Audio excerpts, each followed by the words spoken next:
Trending Stars.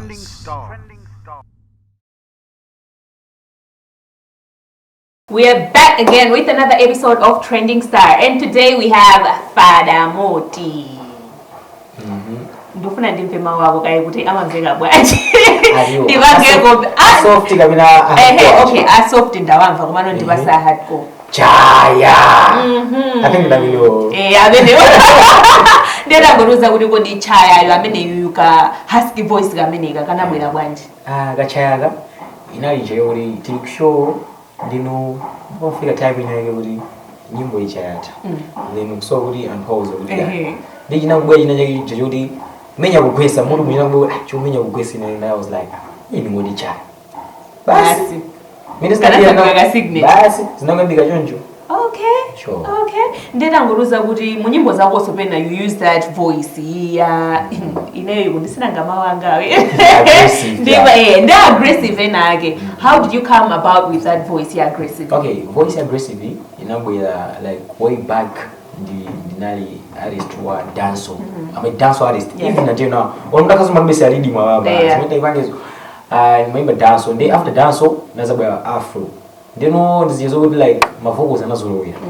From singer bamono, bwa so za hardcore bamono, ndizo kuti sizo zinamba lero. Zinamba kalegale. That's why even like how show almost like 1 hour 30 minutes makaru. Menya ni mozi basi pake nazolowera. Okay. Sure. All right. Ndiye bakati apa unatizi. Ife kudabora akoma muntu alipo. Ukapenda watitulu kwangu kuti siyapa. What was happening bakati? Bakati ba I've been busy. Ndiko kwambiri ndi mashows komaso zochitika pa nevenda. Ndi zimavuta kubalance wali kuti okay because opanga kuti tiweke. Amabe mzo ndi nthawi weka ichabe ina akabwera ndi mabookings. Ndizi makhanga kuti nthawi imaonjezereka basi. Tinapanga brand yokuti mwina titulutsa ipi mwachangu after tracks yathu ya mabala. Mano zinalivuta. Faki ya zochitikazo. Ndino kuchedwa kusowa winali mini yokuti timapanga kai business mbali nayi maso mbali nayi kuweka. Okay, sure. Making money. Mwina ineso ndiyamba wimba mapiano. Ma bookings iwananga. Azibwera. Sinanga at the same time you're hustling and you're also making money on the other side using music. I think that's really good for the music industry. Ndiye no antwa muziwe Fada Moti. First things first, what's your real name? My real name is Pempo Elia. Pempo Elia. Nice. Ndiye Fada Moti anabwera. Yeah, my first name okay, Fada Moti abwera I'm a photographer, I'm also a video director. Okay. You know, like way back, many people are video director. There is this other guy from UK, Zina Lagendi, Kevin Hudson. Komana magonda my t-shirt ole magudi motionist. So I was like, I need the video director. I think I also never do as one. Ningoninga, so I think it's now or ningi motionist. You see? You know, Fada I felt like family got to that phone. Like my granny. I mean, I so lost home, rest in peace.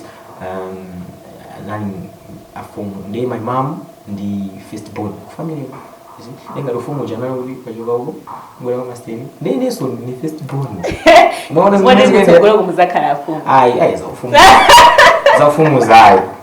Okay. Yeah, and you know, Father, I'm a joke about it. I'm a joke like I'm a joke about it. Indiga, when you saw, because in Caribbean, that dancers I'm a dancer like that fumu so diga connection diga chaining okay, now I'm seeing kuri yo sort of deep rooted ku dance undi to unlike amapiano which we all know you as an amapiano artist. Many umayamba kuimba. Did you always want to be an amapiano artist? Because now I want to understand transition. Kuri you've done Afrobeat before, you've done dance before. Kumabanova wakazikika kujani ku amapiano.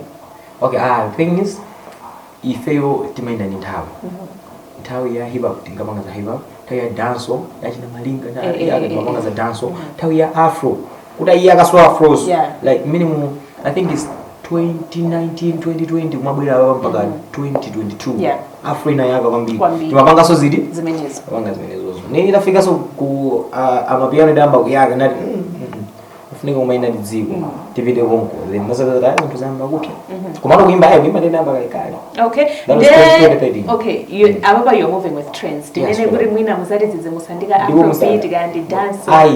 I can say what ndizakuti zimene ndi afrobeat kapena dance komano chimene chikubweracho ifesi tipanga zawo kuko tipange zakutsogolo chimene chikubweracho ndi chimene titapange kaya kubwera chani kandi manganje kandi mukalo wako mweko tibira kumweko nde growing up ma musical influences zako anali ndani ine kwambiri ndi dance on na dance on inambira nde vanova ndafusa kale why are you not doing dance dance yosimu kuipanga efanya I think ina kazodi kuimba ndaimba like time bwezi ndikunazoda ndiye kuti ndi marena ali apano komano chifukwa choti naimba kuimba nthawi ni dance ipo yaka kwambiri naimba kuimba hip hop yaka kwambiri that's why ndimakhanga kuti so anthu amene ndimakonda kwambiri so nalati amene alright nde mwina anthu akamamvera mtate they're like imene yoyo ndi ipi yake yoyambirira but guys me I searched and I digged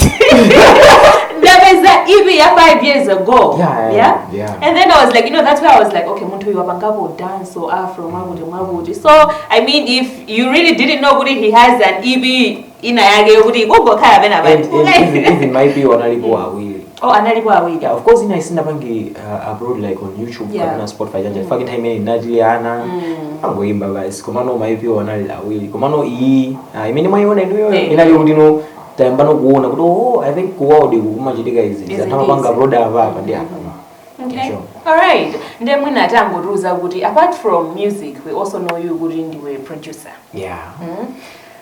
how did you know kuti nditakuimba komanso production ili mwaine I think sindinganene kuti like ndimadziwa kuti I can do side and side na komano zinali zile zokuti ndimangozikonda zinthuzo you see basi time tibe PC kakwa neighbor busy kwanga mabibi chanja and after some time I think ka speed dikajama kazo muntu kangokuloweleka basi that's when no basi tizipanga zimene of course nimapanga izo zo majambula zotani komano side ina iso nimapanga zile zimene izi sure alright nde iweyo ukazipanga we ngati Fada Moti wena zoto majambula ndiwe video director ndiwe artist ndiwe hustler ukazipanga we which side are you good at Power hustler uza nyimbo zai cause even tikanena so kunyimbo kuso ndi nevenda so ankolo kunyimbo I'm telling you okay komano ku hustling kuti umokona zokuti you're really good at that chifukwa choti I can say like way back tisanambe kupanga zoyimba okay timayimba komano timaona kuti okay side iyi si kuti basama profits ndino kupanga stick kucho ndimene ndikuona kuti okay chichi chikundipindulira because mwakula kuti tina time kuti mwanga uzooneka kusina that's when banga realize kuti I think zinthu osamanga kupanga fela anthu ena akakupanga ndizoona kuti okay ndikuona kuma profits ndipite kuti kumeneko fucking ngati izi za photography chani pali magayizi amene tinasira amene akupanga hando panopo ndinaona kuti okay ineyo ndipite ukuku ndizingopanga guide magayizi kuti guys tapanga ndi makhaya chani ndi time basi paka hapo hivi nitaka zote mwina tayambaso acting basi ndikonko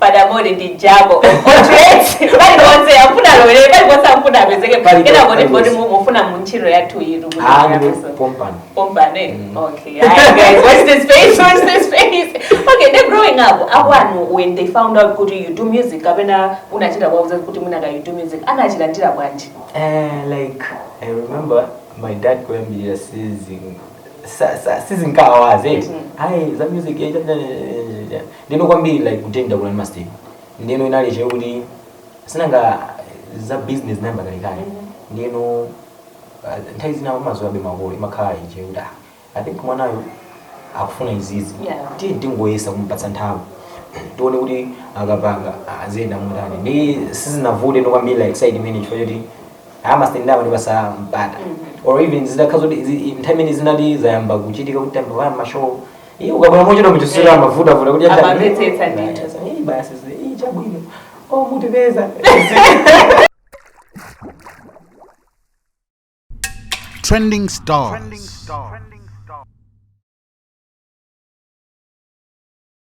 Breakout song yabo.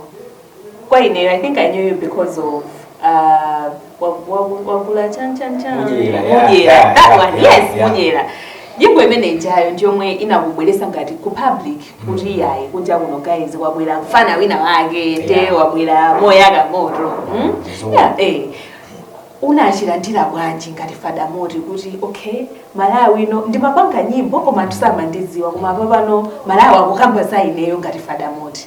Then muto sanga cause new kuti no I think zina zitizibanga kumaso ubunguso ndikuti mwina kuyamba kuti bino because I remember Mumvera mentinga draw Mumvera je sizoti na nyimbo yokuti ubita like kumtundwa Malawi Mumvera je na nyimbo ya bangwe you see cause even the big men in kabanga bidedi inali time ini kinyo edit festi anabwa kulilogwe then kinyo fagini makwira naye kwambiri timabanga limodzi mapusa na wanga mabidi njani ndiye atabwera anazavaya kwanyasa piano that time anaza asifandi ndigaye singaranga ngeli majani ma samples njani dara tenga ma samples ajara bwisa kubangwe ndiri kushogu ndimene nabanga bidi ya Mumvera and nditapita kunyumba nabanga create ka theme kanje naipanga yonse then nara nyimbo musakaimbika komano ntenge like makaizi na gamino zuri awawa bangu musivuda kupanga security then the other guy time ya makapanga za amakonda kuoneka ma videos ngati actor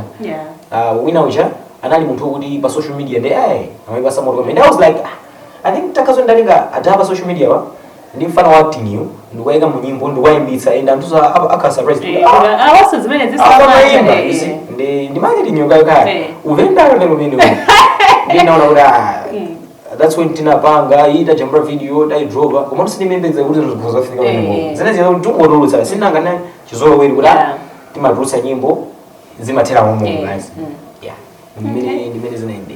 Okay, nde what opportunities did that song bring to you ngati artist? Aishi nambwese ma opportunities are mbili kwambiri and even nabangisa kuti ndikumane ndi anthu kuti ndikaso maembekizera kuti aishi ndakumane ndawo inatsegula I think mulungu amakhala ndi nthawi okay alright nde after Mumvera ija mango titulusira ma hits back to back anthu kuti Fada tikumiseni ukatulukira uku kuwala nyimbo zimene unaizo kuti nyimbozi wazilemba kale kapena inalizo kuti ndalemba iki na kwa idea inaso ikupeza inali je kuti because nthawi mbiri nyimbo zimakhala kupangira kulumu wathu timakhala recorda kulumu wathu basi you see then makhala tindi beat kapena yanopanga beat kapena pepezeka beat inali timakanga tukusewera to be honest to you timakanga tukusewera it doesn't mean kuti timakhala idea inali kuti fula na papezeka beat kapena yanopanga beat tiyesi kuika ma vocals kati bubwita bene bacha benuma ikanga tidu you make a sense tike ma words zilone kuti imveka bwanji tiwanga music nthawi zambiri makhala bene so ndimachiro khanda idea kuti ndilingalire ndilembe apo nini napo okay nyimbo zako okay now you said kuti zimangochitika nyimbo zako in as much as yes they have the amapiano vibe koma ndizokuti makhazi kuti muli message yanzeru tango nduza kuti ndezi maenda bwanji fanena sokuti iweyo creative process yako I think you are one of the artists amene wanduza sokuti zimangochitika you know I think side yake kuzona zoti ndikamati tupanga vile mjeni tielekeze kuti tabwera ndi vibe ndini mona kuti okay vibe iyi takozo ndayankha zakuti anthu zasangalatsa fake limona ngati kwambiri yakucha iweyo uzitenge kuti wina wake ali pa stage iweyo uli pansi pacha kapena wina wake ali mulaida kuyenda iweyo uli backseat kapena uli muli minibus mukuvera nyimbo komano uli backseat mukupita ulendo wina wake ndio usasitenge ngati woimba komano usitenge ngati munthu amene okamvera uche kuti ndakazoti ndikumva kuti kwakuyankhulidwa mawu awawa kapena pakunenera izizi kapena vibe ikuyenda chachonchi ndakazoti ndineyo zindisangalatsa. That's why my ideas ina timasanje kuti okay tukukamba zacho nchizi koma I think mawedza amene ndikuyenera kuyuza akhale awawo upangira kuti ndakazoti ndine ndikumva edi zikandisangalatse ndisakanyasidwe kapena sakona izisondeza awesi ndi that's why makhala ndikuyesetsabe kuti kauthenga pako kabwera komano kabisa ndi vibe. Okay. Imafuna zoti kose zikhazo li balance. Zikuyenda. So iweyo ngamapanga compose nyimbo, you're taking it from a listener side. Yeah. Sinowatenga like side ya ineyo. Ngati iweyo ngatoimba koma ngatomvera kuti kodi nditati ndikumvera mwakuti tipanga bwanji. Okay. I think that's pretty much interesting. Kuti taking it from the listener side of okay. All right. Then let's talk about the EP that you just recently dropped, Ndate. Let's talk about the title, guy. Why did you label this EP Ndate? Okay, Ndate is a word from South Africa. I don't know what Kandi Zulu. And it's a word from SA. Meaning yake imatanthauza kuti bambo kapena anko kapena imatanthauza kuti munthu wina wake ngatofuna kuti umutchule maulemu. Eti koma wachi bambo. That's what I mean. Umamudana kuti Ndate.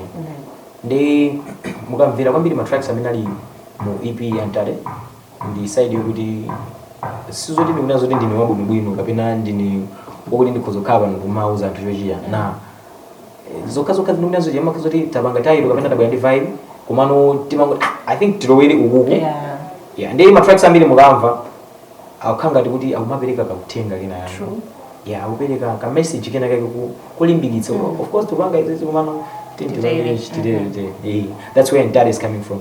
Ndimene yoenda nazakhala pansi ndikulinga kuti jone mimi ndimimba siyaku ndi yaku ese. I think takazonda panga dig kachina ka weight kena kake ka wese ndikukai kasifanya sinanga ndi chithu choti anajambitsa yo weight kunoko ife kuti mangupanga chifanya kuti timena kuti titero basi sinanga going with the trends. You see no I think tita user suka weight ka ukuku koma suka kali ni meaning ya nzeru faka kuzongo tenga weight ina yake osadzoa meaning then after some time ngena kuza kodi yamene wala ayona okay sure. Then now talking of kuti genre imene inachoka kwese you know kumalawi kuno anthu pakati pamakamba kuti you cannot take amapiano to kuchimake kwa amapiano ko do you think kuti we can export amapiano as a genre kumalawi kuno? Ndizotheka zingotengera kuti tikuyendetsa motani. It's possible because if you can see like magayiz aku Nigeria mukayang'anitsitsa kwambiri majana ambiri amene anga fuse sizola makhazo like ndamwene ko na imakhazo zinake jinambira kwina kwake iba chama kujipanga fuse kuti I think chari tingochimanga chizimveka za ku Malawi chizimveka za kunongo. That's what we're doing. Okay. Nzokudi tikuzopita malo ina yake ataziti of course amapiano ndi imamveka komano iyi kuveka ngati kuti mwashi Malawi jonjo. Komano zimene zozoti kupanga kapena tikudikira kuti mwina nthawi ina yake zimene zikuchitika tikufuse ndithu kuti at least the amapiano should sound as Malawian as you can. Okay, because mukamamvera mabeat ngati amapiano aku Malawi matha kuva ngoma zachinaka mwina izi kuti I think now that you've mentioned it, I think my bit one is one.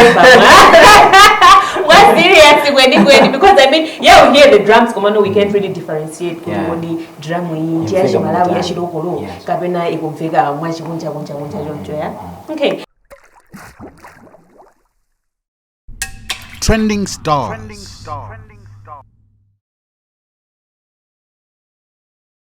There you've mentioned kuti imene mumuli utengo siyana komano at the end of the day what do you want people kuti atenge mu album imene ya Ndate? I think kwambiri EP rather EP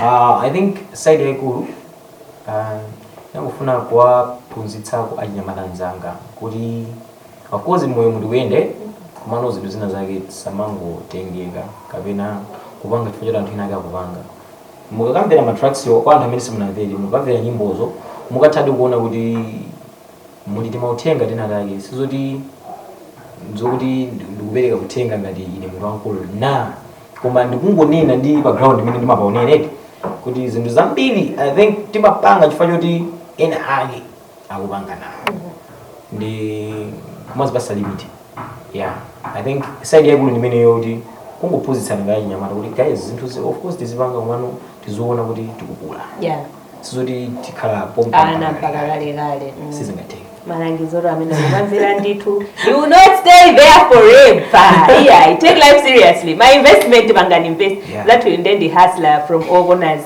Wanena sogalo rinchiro ibompano antiranda. So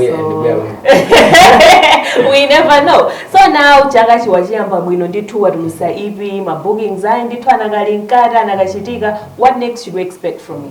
I think I can say March because zinthu zonse amaendetsa ndo amambayo.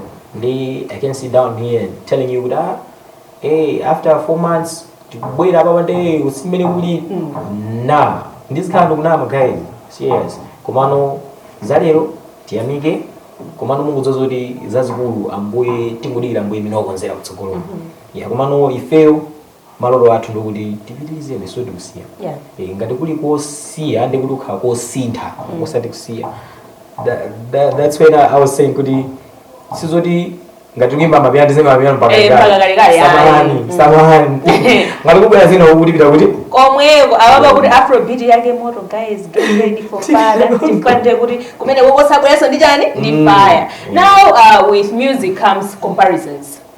Amapiano sikuti mulimo anthu otambira ambiri oti ngamachitoti ndi genre yokuti it's that you know versatile and stuff like that.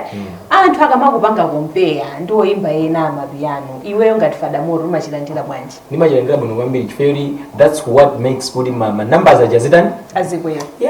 Ndi part of business mini yoyo because to be honest because ni ma comparison achipalibe kapena pa social media anthu acha sakukangana sakutani manamba zazikhala level yomweyo koma anthu acha mkhazoti anthu achabuya ko pamene mimi chamati tikaone kuti chani then akabwera kupeji kuja kapena akapanga cheka mati sisi bo kumabe bastingo panga call you see the numbers I think zimezo zipitilire for zimezo pangisa kuti manamba zazita azibwera and kukangana koso ndikuenda kupangitsa kuti manamba acha kamakwera ndi kuti tikuzosupeza ma opportunities ena for even ma companies amafuna ma numbers akamapanga check amafuna kupanga project amapanga check kai kuti manamba zake mfano yota manamba zoja manamba zija kwera kwambiri chifukwa background amsakudani sakuyankhula ndinofunika anthu aziyankhula kumini kuti kwa even warankhula kwa 50 years ino bwino ma comparison azibwera zimezo zimene tikufuna. Okay guys, let's keep talking. They are good for business. They are good for business. Then mwina kapena ru kuti anthu amapiano simuzati zizimusa kondika akakolabo anzathu ahipa bamapanga ti masaifa ti machanchani ti. Okay, ine on my side I think makolabo chando ndabo komano side ina sabu inonso chifukwa chani I think mutu mafuniko kupange build guy like as an artist kupange build guy ukhani ma singles ako hapo chifukwa chimene ndikuti legend yani ukava pa stage for example set yako ndia akupatsa set ya 1 hour ma organizer mimi ndio nyimbo zako zambiri ndi za makolabo wazo zinthawi je machema imakaya imaveka kuti ndi yambiri ndio umayesa kuzikakamiza kuti I think ndimbe verse yanzanga napanga ino makazuru kudani Malawi and I think makolabo azachitika komano chamanoba I think ma singles wa tipange kai build kai kuti tikhali bwino tizidolo mukaditana amwene zakwabuleni kuno ku Zodiak 3 hours my blacks bas use a wing number sure. Alright guys, the goal is to perform 3 hours non-stop, no collabos, no nothing. Alright, there you're into the amapiano genre. Una never ufusa mini ukamaona kwese kuja ndi munthu kuti amene umamona zoti ineyo nditazafika level iyi I'll be very happy as Fada Moro munaso kumundu sasa mbali ama artist youngster. Okay. Mbali ama producers because I'm a producer as well, cabs at this point. And how I mean how I'm a good I mean I'm a good father I know. For hey guys, the energy. The Joncho. Okay. Youngster cabs. Okay. Alright. Ndeba mene munatubira kumabiro wakambako kalizori ndiwe producer. Which notable artist have you produced for Malawi kuno kuti mwina ina Fatima ngoda mwangote in production ya Fada Moro tu I think because of Chama Mozi komano that was I don't know what EP mean no longer did EP ya Eli Juji mu nyimbo inake amati kumpanja I don't know when I'm done bila I think many of you know red flags ngati sakula bisi bit nabanga ni ndijonja okay ndio tiyembekezele kuti production imuyivungira kwakuya kuti muwina mubange produce for a couple of artists production ngene kuti ivungire kwakuya chifukwa even panopa if you can check ma channel tracks also amene mimi mine ndabanga record deck nango kumana ndi James kumaso like my guys amene ndaweka nawo kuseli ya beat which is way to savage Richard Billy and this other guy from SA Prince. Okay. Yeah, zokuti tikufuna zoti zichitike tiweka ndi anthu. Mwana wasina ngati mafana utono kuti okay titakhoza kutarusa project taweka ndi anthu zikhoza kuthandiza bonzo. Yeah. Okay. All right, there any advice kwa up and coming artist amene akuona kuti tikuzaka kuti music is a journey. Sizoli munthu mangobwera pano hey ndine star and tubali ma step story you have to follow. Ungamulangise kuti chani? Okay, to my upcoming artist. I think taiza mbili makonda kuyankhula izizi chifukwa chokuti ndadutsamo ndaziona magayizi mubwera komano mu industry muzapanga chibwana yani chifukwa chokuti ndiye kuli anthu okuoneleza ndipo alipo asamakunamizeni kuti zina zimakhala zongokamba na magayizi okuoneleza ndipo alipo ndipo ndazionawo ndi iniyo mukubwera chomwe ndingakulimbikitseni ndi chokuti osataya mtima munthu sumachuka kamozi ndi kamozi na zimangotengera nthawi ya Mulungu ukhoza kuimba kwa almost mina 12 years or 20 years zangophulika ndi nyimbo imodzi or even pa tracks amene kuimba kuzokhala tracks 1000 kumano imakhala imodzi ndi chimene ngakuze ndi chimene kuti kungolimba mtima osafoka osaonesa kugonja pusha komaso kupanga invest in music timapanga invest kwambiri tikaona kuti apapo tuzikuoneka ngati tsogolo lilipo pako kuzo mavulika mwavulitsa ma family members kapena chibale nake nyanjani kuti guys ndifuna ndalama komano zinthu zinapi ndi ndalama zo pangani invest mu business ikena kake ka 10% kapena ka 20% kabwirisi nino kuja music chifukwa chokuti ineyo ndikuuza nini ni nyamata nzamu ndaziona tawi imakhala ndipo imafika ndi osakuguluma soanesa kufocus chifukwa mukafoka ndi kuti no nthawi chizika zoti ikuchulukira yacho zimene zimene ndingauze ma upcoming artists. Okay, ndiye wakambako mwina zokuti kula anthu eno tamabondeleza music mwina tangonduza apart from kupondelezedwa ndi ma challenges ena amene wakumana nawo until you are where you are today. I can say like side ya